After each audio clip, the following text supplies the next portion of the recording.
Good morning all.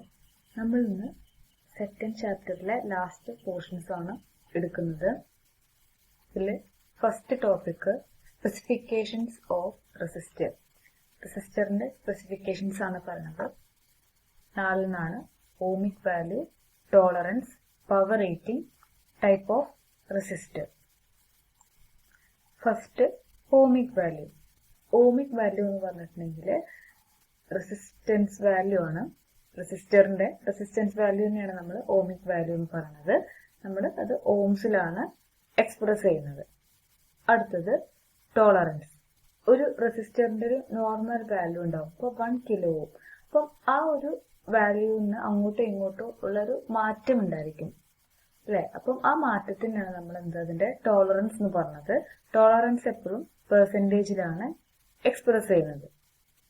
അടുത്തത് power rating. Power rating അല്ലെങ്കിൽ wattage rating എന്നും പറയും. അതായത് റെസിസ്റ്ററിന് ഡെസിപ്പേറ്റ് ചെയ്യാൻ പറ്റുന്ന മാക്സിമം പവറിനെയാണ് നമ്മൾ അതിന്റെ പവർ റേറ്റിംഗ് എന്ന് പറയുന്നത്. പിന്നെ അടുത്തത് ടൈപ്പ് ഓഫ് റെസിസ്റ്റർ. ഏത് ടൈപ്പാണ്? നമ്മൾ കുറെ റെസിസ്റ്റേഴ്സിന്റെ ടൈപ്സ് പഠിച്ചു അല്ലെ. അപ്പം അതിൽ ഏത് ടൈപ്പ് ആണെന്നുള്ളതാണ് ടൈപ്പ് ഓഫ് റെസിസ്റ്റർ എന്നുള്ളത് കൊണ്ട് ഉദ്ദേശിക്കുന്നത്. അടുത്ത topic colour coding of resistors. നമ്മൾ ബേസിക് ക്ലാസ് എടുത്ത സമയത്ത് പഠിച്ചിട്ടുള്ള ഒരു കാര്യമാണ്. അപ്പൊ നമുക്കിതൊന്ന് റിഫ്രഷ് ചെയ്യാം. ആദ്യത്തെ 2 ബാൻഡ് ഡിജിറ്റിനെയാണ് ഡിനോട്ട് ചെയ്യുക. മൂന്നാമത്തെ ബാൻഡ് മൾട്ടിപ്ലയറിനെയാണ് ഡിനോട്ട് ചെയ്യുക. 4ാമത്തെ ബാൻഡ് ടോളറൻസിനെയാണ് ഡിനോട്ട് ചെയ്യുക. അപ്പം കളേഴ്സ്, ഇത്രയും കളേഴ്സ് ഉണ്ട്. അപ്പൊ നമുക്കിതൊരു എക്സാമ്പിൾ ചെയ്യാം. നമ്മളത് കുറെ ചെയ്തിട്ടുള്ളതാണ്. അപ്പം അതുകൊണ്ട് 2 എക്സാമ്പിൾസ് ചെയ്തിട്ട് നമുക്ക് നോക്കാം. യെല്ലോ, വയലറ്റ്, ഓറഞ്ച്, സിൽവർ അല്ലെ. അപ്പൊ ആദ്യത്തെ 2 കളർ ഡിജിറ്റ് ആണ് അല്ലെ. അപ്പം യെല്ലോ പറഞ്ഞ ഡിജിറ്റ് വരിക 4. യെല്ലോ 4 ആണ്. ഇനി വയലറ്റ് ഏത് ഡിജിറ്റ് വരിക 7. ഇനി അടുത്തത് മൾട്ടിപ്ലയർ ആണ്. അപ്പം ഇൻറ്റു ഓറഞ്ച് എന്ന് പറഞ്ഞാൽ എത്ര വരിക? ഓറഞ്ച് എന്ന് പറഞ്ഞിട്ടുണ്ടെങ്കിൽ 1000, അതായത് 10⁻³ ആണ് അല്ലെ. 10⁻³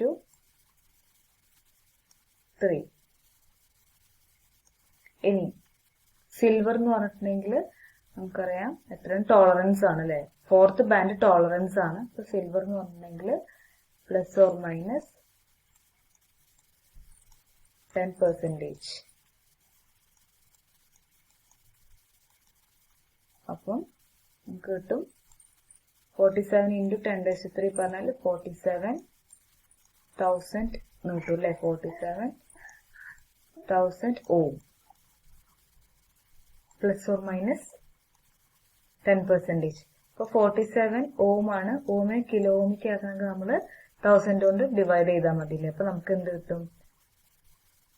47,000 ഓമിനെ 1000 കൊണ്ട് ഡിവൈഡ് ചെയ്യുമ്പോൾ 47 കിലോ ഓം കിട്ടും. അപ്പം ആൻസർ 47 കിലോ ഓം ±10%. ഇനി അടുത്തത് റെഡ്, ഗോൾഡ്. അപ്പൊ നോക്കുക, റെഡ് വന്നിട്ടുണ്ടെങ്കിൽ ആദ്യത്തെ 2 ഡിജിറ്റ് റെഡ് ആണ് അല്ലെ. കളർ റെഡ് ആണ്. അപ്പം റെഡ് എന്ന് പറഞ്ഞാൽ എന്താണ്? ഡിജിറ്റ്, അതിനെ കറസ്പോണ്ട് ചെയ്യുന്ന ഡിജിറ്റ് 2 ആണ്. അപ്പം 2. ഇനി മൾട്ടിപ്ലയർ എന്താണ്? ഗോൾഡ് ആണ് അല്ലെ. ഗോൾഡ് വരുമ്പം എന്താണ്? 10⁻⁻1 ആണ്, അതായത് 0.1. അപ്പം ഇൻറ്റു 0.1 വരും. ഇനി 4th ബാൻഡ് ഗോൾഡ് ആണെങ്കിൽ എന്താണ്? ±5% ആണ് അതിന്റെ ടോളറൻസ്. ±5%. നമുക്ക് കിട്ടും 22 × 0.1 എന്ന് പറഞ്ഞിട്ടുണ്ടെങ്കിൽ എന്താണ്? 2.2 അല്ലെ. 2.2 ഓം ±5%. അതുപോലെ സിൽവർ ആണെങ്കിൽ സിൽവറിന്റെ മൾട്ടിപ്ലയർ എന്താണ്? 10⁻², അതായത് 0.01 ആണ്. അപ്പം ഇത് കൂടുതൽ ഡീപ്പായിട്ട് പറയണില്ല. നമ്മള് കളർ കോഡിങ് നന്നായിട്ട് പഠിച്ചിട്ടുള്ള ഒരു കാര്യമാണ് ബേസിക് ക്ലാസ്സിൽ. എന്തെങ്കിലും ഡൗട്ട് ഉണ്ടെങ്കിൽ നിങ്ങൾ ചോദിക്കുക. ഇനി അടുത്ത ടോപ്പിക് വരുന്നത് charging and discharging of capacitors. ഈ ഒരു സർക്യൂട്ടാണ്. അപ്പോൾ ഫസ്റ്റ് ഇതൊരു സ്വിച്ചിന്റെ സിമ്പിൾ ആണ്. ഈ സ്വിച്ച് എ എന്ന് പറഞ്ഞ പൊസിഷനിലേക്ക് വരുന്ന ഫിഗറാണ് കാണിച്ചിരിക്കുന്നത്.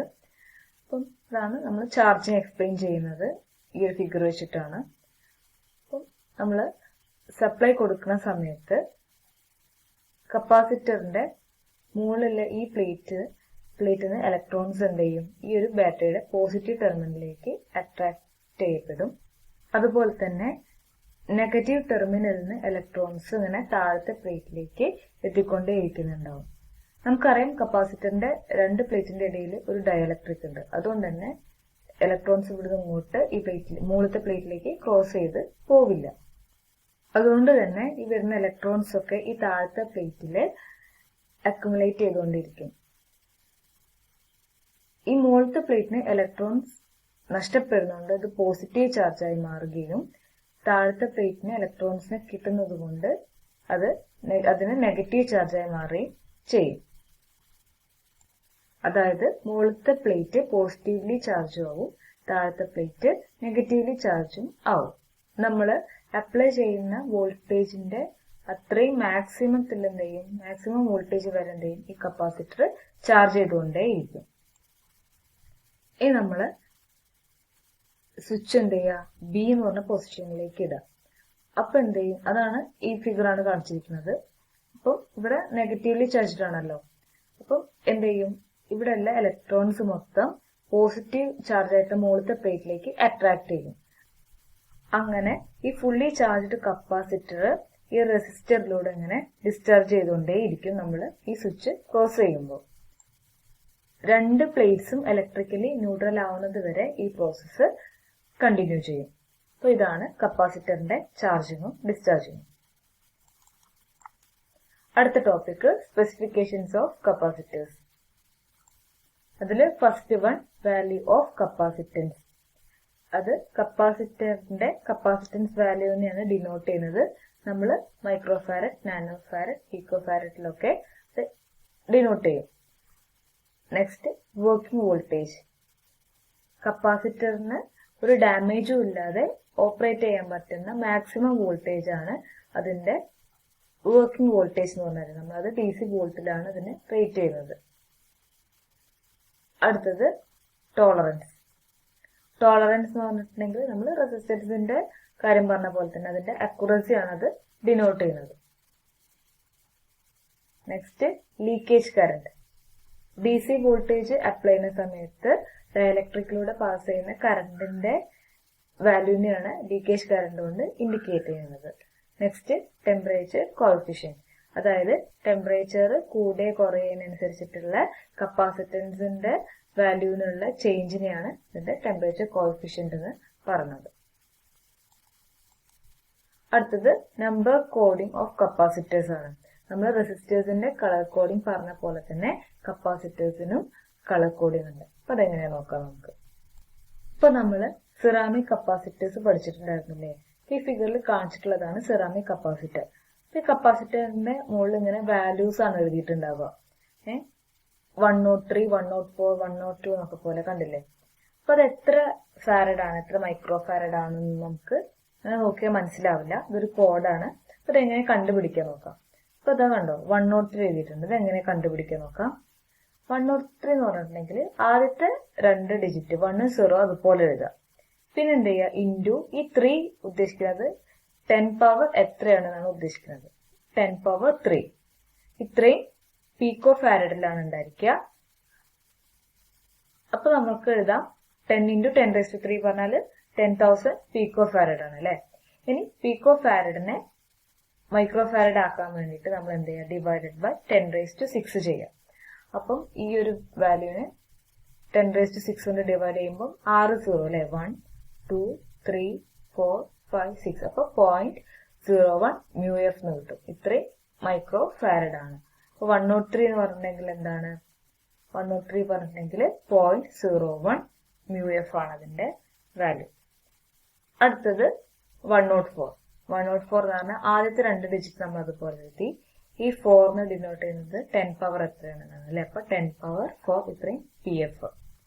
അപ്പൊ എത്ര സീറോ വേണം? 4 സീറോ. അപ്പൊ 10 ഇൻറ്റു 4 സീറോ എന്ന് പറയുമ്പോൾ ഈ ഒരു വാല്യൂ കിട്ടും. ഇത്രയും PF ആണ്. ഇനി മൈക്രോ ഫാരഡിക്ക് കൺവേർട്ട് ചെയ്യണമെന്നുണ്ടെങ്കിൽ നമ്മൾ ഈ ഒരു വാല്യൂവിനെ 10⁶ കൊണ്ട് ഡിവൈഡ് ചെയ്യണം. അപ്പൊ നമുക്ക് എന്ത് കിട്ടും? 0.01 μF എന്ന് കിട്ടും. അപ്പം ഈ വാല്യൂസ് ഒക്കെ നിങ്ങൾ എന്ത് ചെയ്യുക? ചെയ്ത് നോക്കുക കേട്ടോ. 100, 101, 102 ഈ 3 വാല്യൂ ചെയ്ത് നോക്കുക. അടുത്തത് 222. അപ്പൊ എന്തായാലും വരിക? ആദ്യത്തെ 2 ഡിജിറ്റ് നമ്മൾ അതുപോലെ എഴുതി അല്ലെ. എന്ത് ചെയ്യുക? ഈ 2 എന്ന് പറഞ്ഞാൽ എത്ര 10 പവർ എത്രയാണെന്നാണ്. അപ്പൊ 10⁻². പിക്കോ ഫാരഡ്. അപ്പൊ 2200 പിക്കോ ഫാരഡ് ആണ് അല്ലെ. അപ്പൊ നമുക്ക് ഇതിനെ കിലോ പിക്കോ ഫാരഡിലേക്ക് കൺവേർട്ട് ചെയ്യണമെങ്കിൽ എന്ത് ചെയ്താൽ മതി? 1000 കൊണ്ട് ഡിവൈഡ് ചെയ്താൽ മതി. അപ്പൊ നമുക്ക് എന്ത് കിട്ടും? 2.2 കിലോ പിക്കോ ഫാരഡിന് കിട്ടും. അടുത്തത് 474. 4ഉം 7ഉം അതുപോലെ എഴുതി. ഈ 4 എന്ന് പറഞ്ഞാൽ ഇൻറ്റു 10⁻4 ആണ്. ഇത്രയും PF ആണ് അല്ലെ. അപ്പൊ 47 ഇൻറ്റു ഇത്രയും PF നമുക്ക് കിട്ടി. അപ്പൊ ഇതിനെ മ്യൂഎഫിക്ക് ആക്കണമെങ്കിൽ നമ്മൾ എന്ത് ചെയ്യുക? 10⁻6 കൊണ്ട് ഡിവൈഡ് ചെയ്യുക. അപ്പൊ നമുക്ക് 0.47 μF എന്ന് കിട്ടും. അടുത്ത ടോപ്പിക് ട്രാൻസ്ഫോമർ ആണ്. ട്രാൻസ്ഫോമർ എന്ന് പറഞ്ഞിട്ടുണ്ടെങ്കിൽ അതിന്റെ വർക്കിംഗ് പ്രിൻസിപ്പൽ മ്യൂച്വൽ ഇൻഡക്ഷൻ ആണ്. നമ്മൾ കഴിഞ്ഞ ക്ലാസ്സിൽ പഠിച്ചിട്ടുണ്ട് അല്ലെ. ട്രാൻസ്ഫോമർ എന്ന് പറഞ്ഞിട്ടുണ്ടെങ്കിൽ ഇലക്ട്രിക്കൽ എനർജി ട്രാൻസ്ഫർ ചെയ്യാൻ വേണ്ടിയിട്ട് യൂസ് ചെയ്യുന്ന ഒരു ഡിവൈസ് ആണ്. ട്രാൻസ്ഫോമറിൽ 2 കോയിൽസ് ഉണ്ടായിരിക്കും. ഇതിൽ നമ്മൾ ഈ ഇൻപുട്ടിലുള്ള കോയിലിനെ പ്രൈമറി വൈൻഡിംഗ് എന്നും ഈ ഔട്ട്പുട്ടിലുള്ള കോയിലിനെ നമ്മൾ സെക്കൻഡറി വൈൻഡിംഗ് എന്നുമാണ് പറയുന്നത്. ഇനി എത്ര ടേൺസ് ഉണ്ട്, എത്ര കോയിലിന് എത്ര ടേൺസ് ഉണ്ട് അതിനനുസരിച്ചിട്ട് ട്രാൻസ്ഫോമറിനെ 2 ആയിട്ട് ക്ലാസിഫൈ ചെയ്തിട്ടുണ്ട്. സ്റ്റെപ്പ് അപ്പ് ട്രാൻസ്ഫോമറും സ്റ്റെപ്പ് ഡൗൺ ട്രാൻസ്ഫോമറും. സ്റ്റെപ്പ് ഡൗൺ ട്രാൻസ്ഫോമർ ആണ് ഈ ഫിഗറിൽ കാണിച്ചിരിക്കുന്നത്. സ്റ്റെപ്പ് ഡൗൺ ട്രാൻസ്ഫോമർ എന്ന് പറഞ്ഞിട്ടുണ്ടെങ്കിൽ സെക്കൻഡറിയിലുള്ള ടേൺസിന്റെ എണ്ണം പ്രൈമറിയിലുള്ള ടേൺസിന്റെ എണ്ണത്തിനെക്കാട്ടിലും വളരെ കുറവായിരിക്കും. ഈ ഫിഗർ നോക്കി നമുക്ക് മനസ്സിലാവും അല്ലെ. പ്രൈമറിയിലുള്ള ടേൺസ് വളരെ കൂടുതലും സെക്കൻഡറിയിലുള്ള ടേൺസ് വളരെ കുറവുമാണ്. അപ്പൊ അങ്ങനെയുള്ള ട്രാൻസ്ഫോമർ ആണ് സ്റ്റെപ്പ് ഡൗൺ ട്രാൻസ്ഫോമർ. അതുകൊണ്ട് തന്നെ എന്താണ് സെക്കൻഡറിയിലുള്ള വോൾട്ടേജ് പറഞ്ഞാൽ പ്രൈമറിയിലുള്ള വോൾട്ടേജിനെക്കാട്ടിലും കുറവായിരിക്കും. ഇനി സ്റ്റെപ്പ് അപ്പ് ട്രാൻസ്ഫോമർ എന്ന് പറഞ്ഞാൽ പ്രൈമറിയിലുള്ള ടേൺസ് വൈൻഡിങ്ങിന്റെ ടേൺസ് കുറവും സെക്കൻഡറിയിലുള്ള ടേൺസിന്റെ എണ്ണം കൂടുതലുമായിരിക്കും. അപ്പൊ അതുകൊണ്ട് തന്നെ സെക്കൻഡറിയിൽ വോൾട്ടേജ് കൂടുതലായിരിക്കും പ്രൈമറിയിലുള്ള വോൾട്ടേജിനെ കമ്പയർ ചെയ്യുമ്പോൾ. അടുത്തത് ടേൺസ് റേഷ്യോ. ടേൺസ് റേഷ്യോ എന്ന് പറഞ്ഞിട്ടുണ്ടെങ്കിൽ NP/NS ആണ്. അതായത് പ്രൈമറിയിലുള്ള വയറിന്റെ നമ്പർ ഓഫ് ടേൺസ് ബൈ സെക്കൻഡറിയിലുള്ള വയറിന്റെ നമ്പർ ഓഫ് ടേൺസ്. ഈ ഒരു റേഷ്യോനാണ് നമ്മൾ ട്രാൻസ്ഫോമർ ടേൺസ് റേഷ്യോ എന്ന് പറയും. ഈ ഒരു ഇക്വേഷൻ പഠിച്ചു വയ്ക്കുക. NP/NS = VP/VS = IS/IP. ഇതില് VP എന്ന് പറഞ്ഞിട്ടുണ്ടെങ്കിൽ പ്രൈമറിയിലുള്ള വോൾട്ടേജ്, VS എന്ന് പറഞ്ഞിട്ടുണ്ടെങ്കിൽ സെക്കൻഡറിയിലുള്ള വോൾട്ടേജ്, IS എന്ന് പറഞ്ഞാൽ സെക്കൻഡറിയിലുള്ള കറണ്ട്, IP പറഞ്ഞാൽ പ്രൈമറിയിലുള്ള കറണ്ട്. ഇത് വെച്ച് നമുക്കൊരു പ്രോബ്ലം ചെയ്യാം. A transformer has 400 turns on the primary and 200 turns on the secondary. If the secondary voltage and current is 50 volt 2 ampere, find the values of primary voltage and current. അപ്പോൾ ട്രാൻസ്ഫോമറിലെ പ്രൈമറിയിലെ turns തന്നിട്ടുണ്ട് 400. അതായത് എന്താണ് പ്രൈമറിയിലെ turns എന്ന് പറഞ്ഞാൽ എന്താണ് NP ആണ് അല്ലെ. അപ്പൊ NP തന്നിട്ടുണ്ട് 400. അതുപോലെ തന്നെ സെക്കൻഡറിയിലുള്ള ടേൺസ് എത്രയാണ് 200. NS 200 തന്നിട്ടുണ്ട്. ഇനി വേറെ തന്നിട്ടുള്ള എന്താണ് സെക്കൻഡറി വോൾട്ടേജ്. സെക്കൻഡറി വോൾട്ടേജ് എന്ന് പറഞ്ഞാൽ എന്താണ് VS ആണ് അല്ലെ. VS എത്ര തന്നിട്ടുള്ളത് 50 വോൾട്ട്. അതുപോലെ തന്നെ കറണ്ടും തന്നിട്ടുണ്ട്. സെക്കൻഡറി കറണ്ട് പറഞ്ഞാൽ IS ആണ്. IS എന്താണ് 2 ആംപിയറും തന്നിട്ടുണ്ട്. നമുക്ക് കാണേണ്ടതാണ് find the values of primary voltage and current. അതായത് പ്രൈമറി വോൾട്ടേജ് പറഞ്ഞാൽ VP ആണ്. VPയും കാണണം, അതുപോലെ തന്നെ IPയും കാണണം. നമുക്കറിയാം NP/NS = VP/VS = IS/IP. ഇനി നമുക്ക് ഈ ഒരു ഇക്വേഷനിൽ സബ്സ്റ്റിറ്റ്യൂട്ട് ചെയ്യാം. കാരണം NP അറിയാം, NS അറിയാം. വി പി അറിയില്ല, പക്ഷെ നമുക്ക് വി എസ് അറിയാം. അപ്പൊ ഇതൊന്ന് വി പി കണ്ടുപിടിക്കാലോ. അപ്പം N P by N S equal to V P by V S. അപ്പൊ നമ്മൾ വി പി ആണ് കണ്ടുപിടിക്കുന്നത്. അപ്പൊ വി പിനെ ഇവിടെ വെച്ചിട്ട് വി എസിനെ ഇങ്ങോട്ട് കൊണ്ടുവരും. അപ്പൊ അതെങ്ങനെ ചെയ്യാൻ നോക്കാം നമുക്ക്. എൻ പിയുടെ വാല്യൂ സബ്സ്റ്റിറ്റ്യൂട്ട് ചെയ്തു. N P equal to 400, N S 200. അപ്പൊ 400 by 200 equal to V P by V S എത്രയാണ്? 50 ആണ് അല്ലെ. ഇത്രയും കിട്ടി. ഇനി നമുക്ക് ചെയ്യാം, ഈ വി പിനെ ഇങ്ങോട്ട് കൊണ്ടുവരിക, ഈ 400നെ ഇങ്ങോട്ട് കൊണ്ടുവരിക. അപ്പൊ നമുക്ക് എന്ത് കിട്ടും? 200 V P equal to 400 into 50. നമുക്ക് വി പി എന്ത് കിട്ടും? V P equal to 400 into 50 by 200. നമുക്ക് 100 വോൾട്ട് കിട്ടി. അപ്പൊ വി പി നമുക്ക് 100 വോൾട്ട് കിട്ടി. നമുക്ക് കണ്ടുപിടിക്കുന്നത് എന്താണ്? ഐ പി ആണ് കണ്ടുപിടിക്കുന്നത്. അപ്പൊ വി പി അറിയാം, വി എസ് അറിയാം, ഐ എസ് അറിയാം. ഐ പി കണ്ടുപിടിക്കുക. അപ്പൊ നമുക്ക് V P by V S equal to I S by I P ആണെന്ന് അറിയാം. അപ്പൊ വാല്യൂസ് സബ്സ്റ്റിറ്റ്യൂട്ട് ചെയ്യാം. വി പി എന്താണ്? 100 ആണ്, നമ്മൾ കണ്ടുപിടിച്ചു. V S equal to 50 equal to I S എത്രയാണ്? 2 ആണ്. 2 ബൈ ഐ പി. അപ്പൊ അത് ഐ പി കണ്ടുപിടിക്കാം. അപ്പം ഐ പി ഈക്വൽ ടു, നമ്മൾ ഐ പിനെ എന്ത് ചെയ്യുക? ഇങ്ങോട്ട് കൊണ്ടുപോവുക. അതുപോലെ തന്നെ ഈ 100 ബൈ 50നെ ഇങ്ങോട്ടും കൊണ്ടുപോകും. അപ്പൊ നമുക്ക് എന്ത് കിട്ടും? 50 ഇൻറ്റു 2 ബൈ 100. അതായത് 100 ബൈ 50 ആണ്. അപ്പം 50 ഇതിന്റെ മുകളിലേക്ക് പോകും. 50 ഇൻറ്റു 2 എന്ന് കിട്ടും. ഇനി ഇവിടെ 100 ന്യൂമറേറ്ററിലാണ്, ഇങ്ങോട്ട് വരുമ്പോൾ 100 ഡിനോമിനേറ്ററിലാവും. 50 ഇൻറ്റു 2 ബൈ 100 എന്ന് വരും. അതായത് 1 ampere. I P equal to 1 ampere.